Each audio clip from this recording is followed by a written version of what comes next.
দুদিন পেরিয়ে গেলেও এখনও নেভেনি সুন্দরবনের আগুন। নির্বাপনে কাজ করছে ফায়ার সার্ভিস ও নৌবাহিনী। এই মুহূর্তে সুন্দরবনের আমর বুনিয়া এলাকায় আছেন রিপোর্টার মাহমুদ হাসান।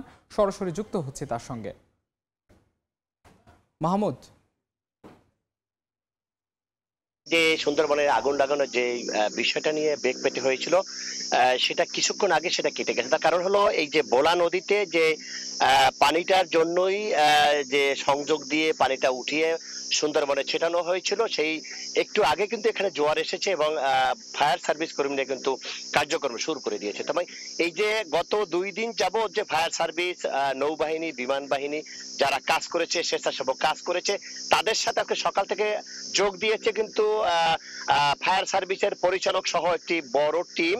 তারাও কিন্তু কার্যক্রম চালু করেছে। তবে আমাদের কাছে তারা যে কথাটি জানিয়েছে যে সুন্দরবনের আগুনের লেলিয়া কিন্তু এখন আর চতুর্দিকে ছড়াচ্ছে না এবং কিছুটা নমনীয় পর্যায়ে চলে আসছে এই সুন্দরবনের লাগা আগুন।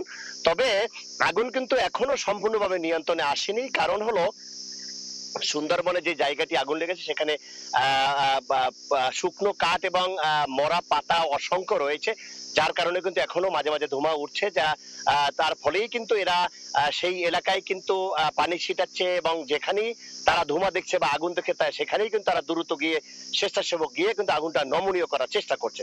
তবে তারা যেভাবে ক্যানেল কেটে রেখেছিল এই কারণে কিন্তু আগুনটা আর দ্রুত ছড়াতে পারেনি। তবে এলাকাটা গঠন করে রেখেছে, তা সেখানে অনুমান প্রায় 4 থেকে 5 কিলোমিটার বেগে কিন্তু আগুনটা তারা কিন্তু ছড়িয়ে গেছিল। তবে গত রাত থেকে কিন্তু আগুন আর ছড়াতে পারেনি, তারা কিন্তু চেষ্টা চালিয়েছে এবং আজকের সেনাবাহিনীর একটি টিম কিন্তু এখানে এসে কার্যক্রম পরিচালনা করার কথা রয়েছে। এছাড়াও এখানে যারা রয়েছে তারা কিন্তু সকাল থেকে চেষ্টা চালিয়ে যাচ্ছে যেন আগুন আর সামনে বাড়াতে না পারে, আগুন যত আস্তে আস্তে নমনীয় হয় সেই পর্যায়ে নেওয়ার তারা চেষ্টা করছে। তবে এই ছিল আমার কাছে সুন্দরবনের যে আমরবনি এলাকায় যে আগুনের তার সর্বশেষ খবর।